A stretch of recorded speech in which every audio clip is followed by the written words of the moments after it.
السلام عليكم خوتي وخواتاتي. اليوم عندي الشوربه ديال الخيز والشوفان.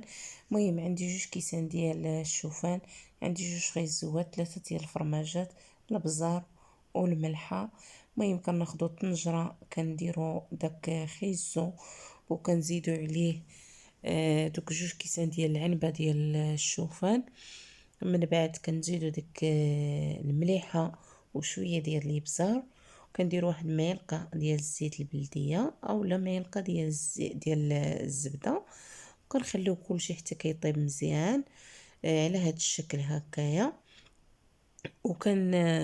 نديروه في الماكينه، كنطحنوه، كنزيدو دوك 3 ديال الفرماجات كنطحنوه مزيان، ومن بعد كنردوه في الطنجره وكنزيدو عليه شويه ديال المعدنوس مقطع طري، وكنزيدو شويه ديال الحليب. الا بغينا نديرو، ما بغيناش كنتكافاو، كتجي لذيذه وبنينه.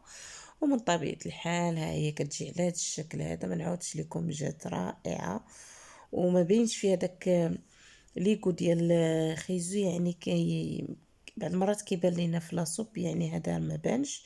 بطبيعه الحال كنقدموه مع التميرات والشباكيه وبالصحه والراحه. نتمنى تكون عجباتكم وبصحتكم وراحتكم، وتلاقاو في فيديو